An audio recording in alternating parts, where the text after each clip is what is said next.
सबको जेएमसी की Sunday school पाठ 26 मिद्यानियों की पराजय। क्या आप जानते हैं कि प्राचीन काल में शत्रुओं का सामना करते समय योद्धा किस प्रकार युद्ध किया करते थे? वह तीर कमान तलवारें भाले आदि शस्त्रों का प्रयोग करके युद्ध किया करते थे। आइए देखते हैं गिदोन ने जब मिद्यानियों को परास्त किया तो किस प्रकार के हथियारों का उसने उपयोग किया।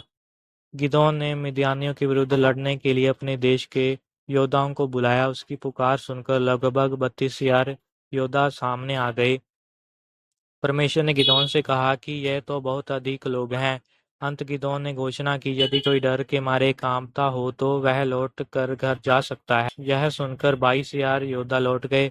इस प्रकार 10,000 योद्धा रह गए। फिर परमेश्वर ने दोबारा कहा, अभी भी बहुत लोग हैं। परंतु गिदोन उन सबको नदी किनारे ले गया और उन्हें पानी पीने की आज्ञा दी और समय अलग खड़े होकर उन्हें परखने लगा कि वह किस प्रकार पानी पी रहे हैं। कुछ लोग घुटनों के बल झुककर और कुछ लोग कुत्तों की तरह चपड़ चपड़ करके जीभ से पानी पी रहे थे। तब परमेश्वर ने गिदोन से कहा कि जो कुत्तों के समान पानी पी रहे हैं उन्हें लग कर ले।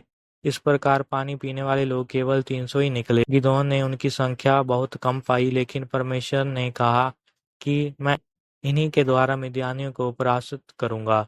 गिदोन की इस छोटी सेना ने किस प्रकार के हथियारों का प्रयोग किया, यह जानकर कोई भी आश्चर्य में पड़ सकता है। प्रत्येक योद्धा के पास एक एक घड़ा, एक एक मिसाल घड़े के अंदर रखी थी और प्रत्येक के पास एक एक नरसिंगा था। गिदोन ने उन्हें बताया कि जब मैं शत्रुओं की छावनी में पहुंचूं तो जैसा मैं करूं वैसा ही तुम भी करना। जब मैं और मेरे साथी नरसिंगा फूके तब तुम भी छावनी के चारों ओर नरसिंगा फूकना और ललकारना, यहोवा के लिए, गिदोन के लिए, यहोवा की तलवार, गिदोन की तलवार।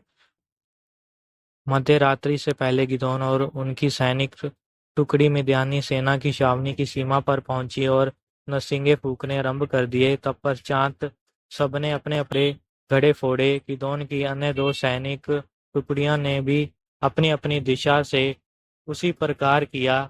सभी सैनिकों के बाएं हाथ में मशालें थी तथा दाहिने हाथ में नरसिंगे थे और वह जोर जोर से चिल्ला रहे थे, गिदोन की तलवार, यहोवा की तलवार। इस प्रकार का शोर सुनकर शत्रु सेना घबराकर चिल्लाते हुए भागने लगी। ऐसा क्यों हुआ? क्या आप जानते हैं? यहोवा ने शत्रु सेना में एक दूसरे के विरुद्ध तलवार चलवा दी थी।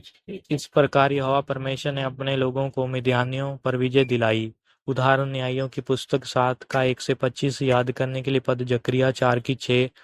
ना बल से ना शक्ति से परंतु मेरे आत्मा के द्वारा सेनाओं का यहोवा यही कहता है। परमेश्वर इन वचनों के द्वारा सबको आशीष दे। आमीन।